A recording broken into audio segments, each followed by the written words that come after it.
All right, let's begin from what we left off. We already saw how to create components, that is, create a page using a function. And we said that every page must be named as page.tsx. That is the original, the index page, which is the landing page, is the one directly inside the app folder.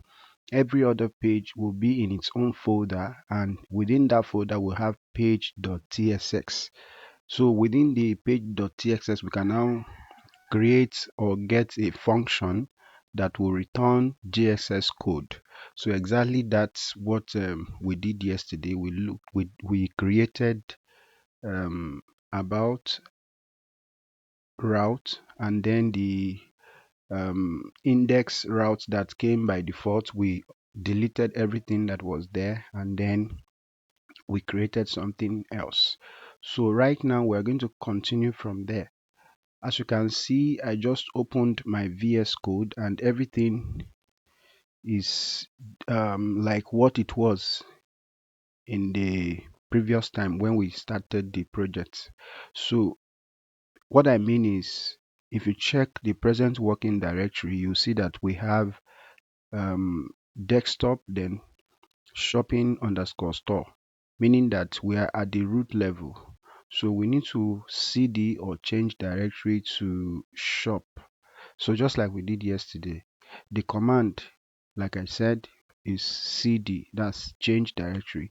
Then you put the name of your folder. If your folder is not shop, whatever it is that you called your folder, that's what you should type. So mine is shop. So you can see I say shop and then enter. You see immediately that we now have access, or we are now in the shop folder. So it means I can now run the development command just to start the development command, to start the development server.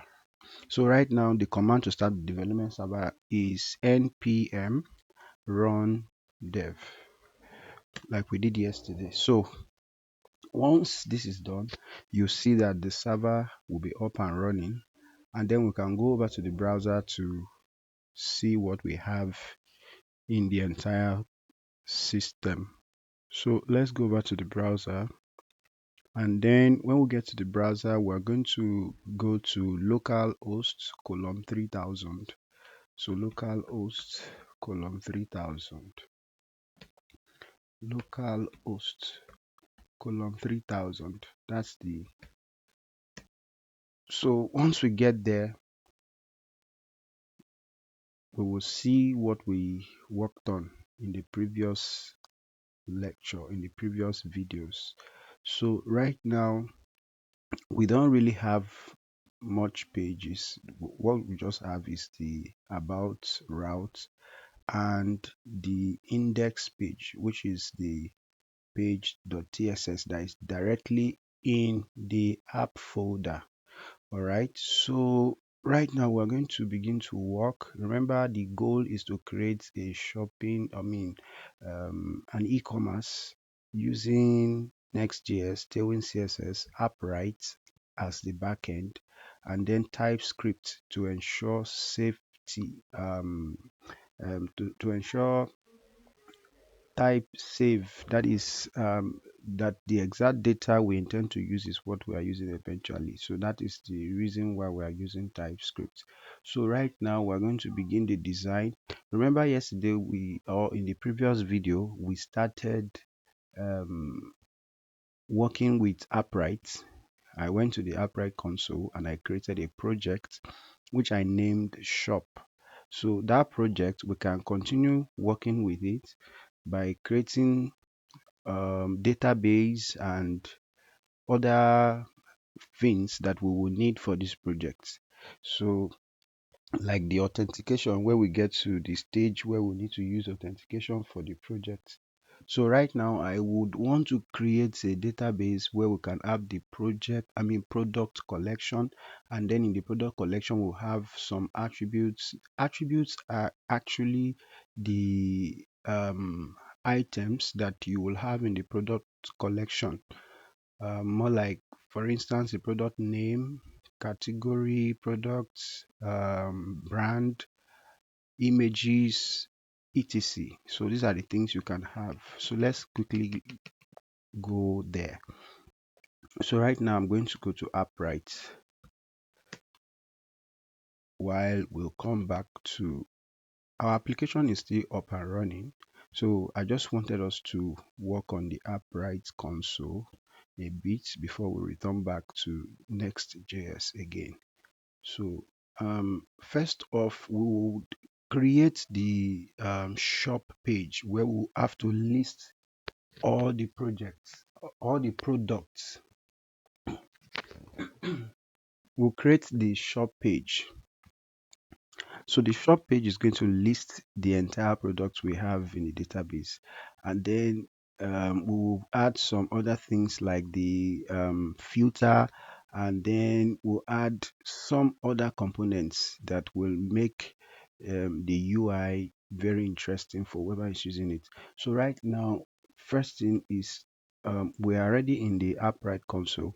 So right in the Appwrite console, one of the projects I created yesterday or in the previous video is the shop, this one here.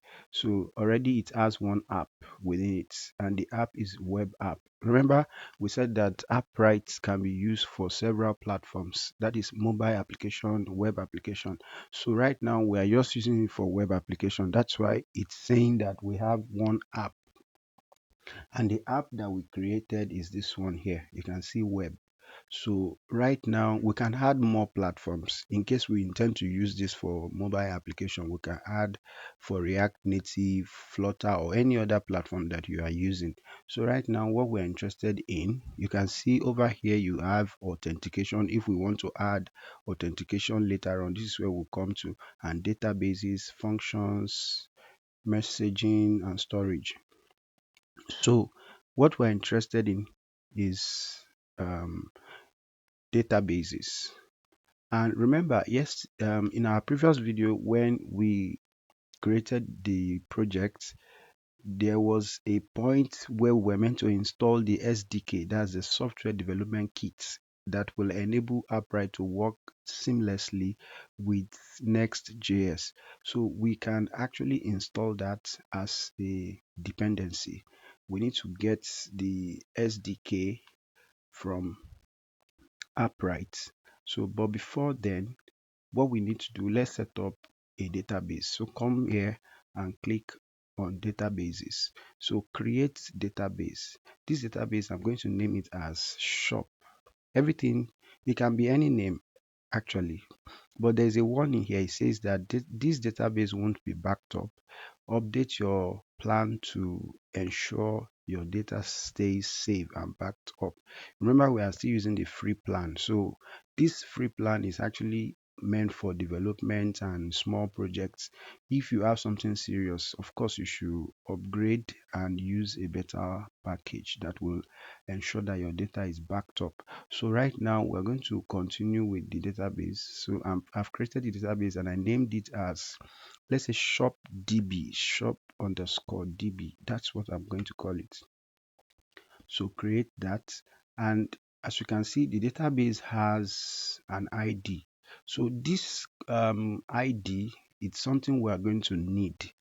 Even the ID for the project itself, this shop, we're going to need it. So let's copy this ID for the project, the entire project. That's the shop. Click here, you'll be able to copy the ID. Then we're going to create a file called .env. The reason for that is because we don't want to show this sensitive information to the public. We want to keep it private as much as we can. So the best way to handle that is to create an env file. An env file is a file that can be kept secret if you do not push it to GitHub and the rest. So, and if you, depending on your hosting platform, you can actually, there are many hosting platforms that has a place where you can keep your env files, and then it will be secure. So we are doing this because of security.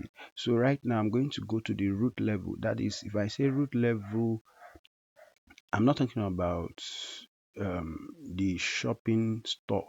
I'm talking about the root level where Next.js was created. That's the next app was created for us, which is the shop here.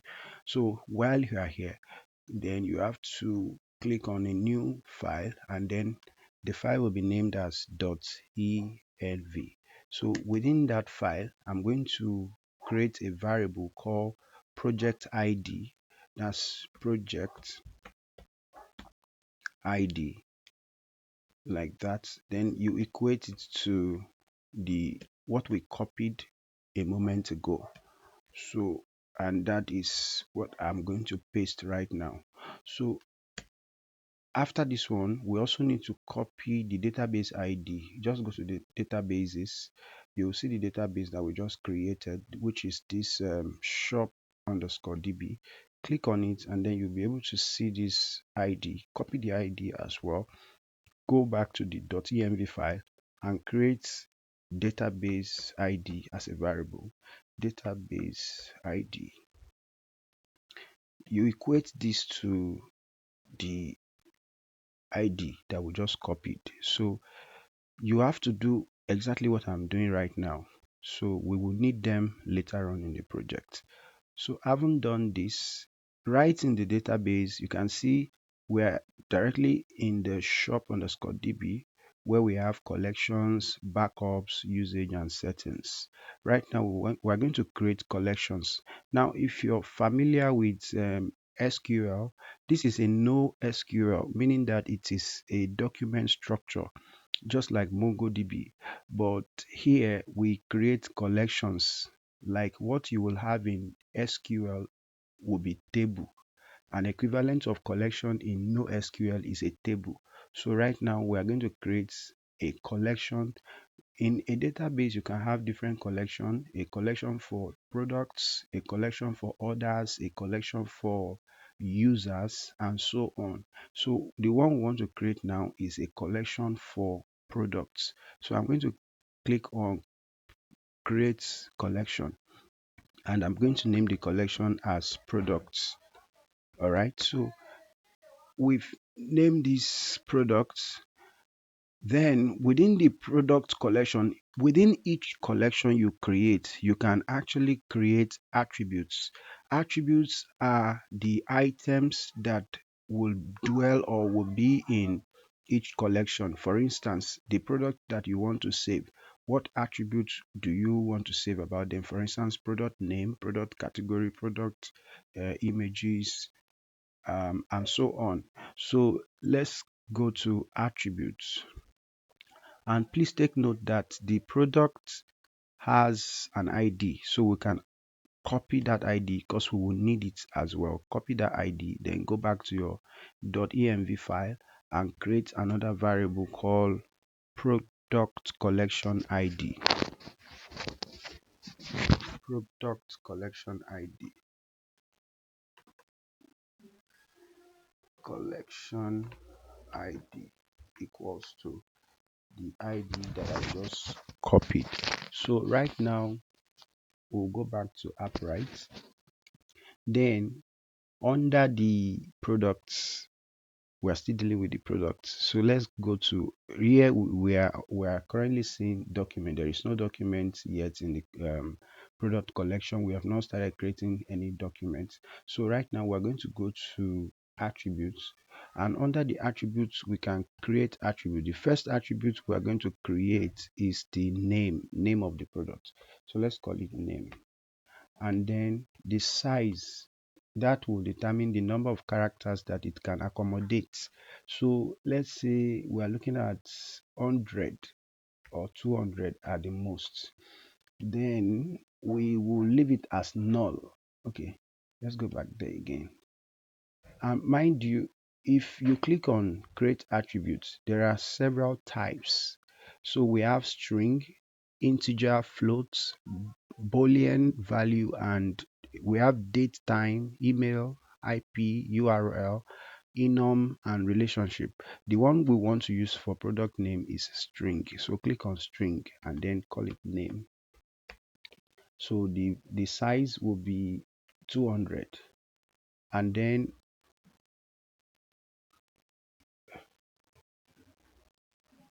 let's do this again.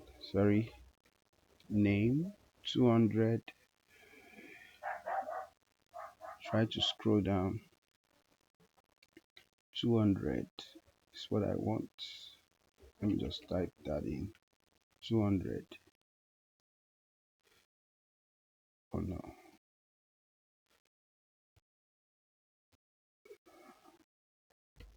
Name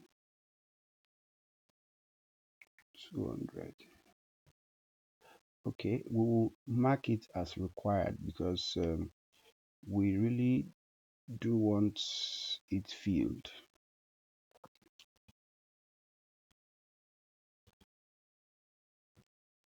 Click that again. Let me see why this happens all the time.